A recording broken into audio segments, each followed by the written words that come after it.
Thanks for checking out this video, and if you're a returning subscriber, welcome back. So let's talk about the 2023 Porsche 911 GT3 RS. First off, this thing is gorgeous. It's a race car, a track car for the street. Well, you can drive it on the street, that is. You can park it anywhere, and it will turn heads, especially if you add a livery. If that's your thing, I know it's mine because I love track-oriented cars. But this thing is expensive. I looked it out of the way up front. $235,250 before tax. So if you're like me, it's a dream car. But I went ahead and spec'd one out, and you should too.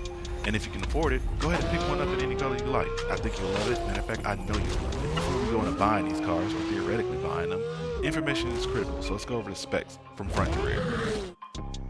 Okay, let's get into the straight facts. This thing is all about traction, aerodynamics, and moving air as smoothly to the car as possible, as fast as possible. Okay? So you have active electronically controlled diffusers that are hidden behind the front lights. You have vented hood that moves the hot air from the radiators to the outside of the car, with the support of curved fins on the roof that do the same thing. Teardrop shaped control arms and suspension components that work in conjunction with the vented fenders. The vented fenders, the depressions in the rear of the fenders, and the depressed carbon fiber doors move the air as fast as possible, as close to the body as possible, to the rear intakes that used to support turbo systems, but because it's in a car, it supports the rear vanes and canards and valves of the rear of the car. Overall, moving the hot air out and along the body as fast as possible, increasing the downforce and traction of this vehicle. Cool, dense air on the top of the car meets a 6-foot swan neck spoiler with active rear kerning.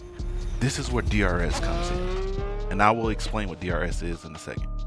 Okay, so DRS, or drag reduction system, was developed in Formula 1, and what it does is put the rear element of the wing in a low setting, decreasing drag, increasing top speed, basically acting as a push-to-pass function on their steering wheel.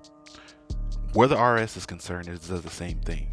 It puts the second element in its lowest setting, decreasing drag, increasing top speed. The rear wing also has a second function, acting as an air brake under significant braking. And since we're talking about braking, up front you have 6-piston aluminum monoblock fixed calipers with 408mm dimpled, internally vented disc brakes. And in the rear, 4-piston aluminum monoblock fixed calipers with 380mm dimpled, internally vented disc brakes.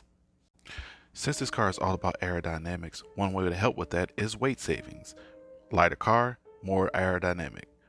The wing, dovetail, roof, doors, fenders, front lip are all made of carbon fiber. And you have the option of getting a carbon fiber roll cage with the Wisecoat package.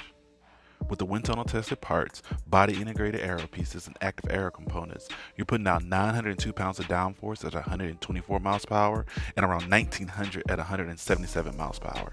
With the engine, you're looking at a naturally aspirated 4-liter flat 6 revving all the way to 9,000 RPM.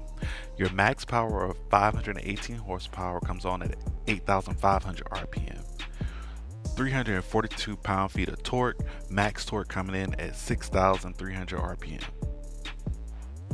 If you break it down to power per liter, you're looking at 129.5 horsepower per liter. Power to weight ratio is 6.3 pounds per horsepower. You have larger cylinders for more lubrication at higher Gs, which is more significant than the GT3. Your bore is 102 millimeters, stroke is 81.5 millimeters, top speed coming in at 184 miles per hour with a 0-60 time of 3 seconds, quarter mile 10.9 seconds. 7-speed PDK is the only transmission option with a shorter final drive compared to the GT3. You have two 75-35-20 up front with bespoke wheel arms and three 35-30-21s in the rear, equating to anti-dive, keeping the car level all around regardless of the road surface. There is an option available also for magnesium wheels. You have adjustable on-the-go tuning for compression and rebound, controlled on the steering wheel. You can completely customize your driving style to your driving conditions and dominate no matter where you're at. So it's a race car, well, a track car. And yes, you can drive it on the roads, but be warned, there's no space available for this car. No trunk or frunk option. No golf clubs, no groceries, just weekend champion or daily champion. All you need is some excellent rubber, some nice scenery, and maybe a lucky passenger, and you're all set. If you like this car, drop your thoughts in the comment section. And if you have a car that would be great competition for it, also drop it in the comment section. Like this video and share it with your friends. And also subscribe to the channel. and thank you for watching.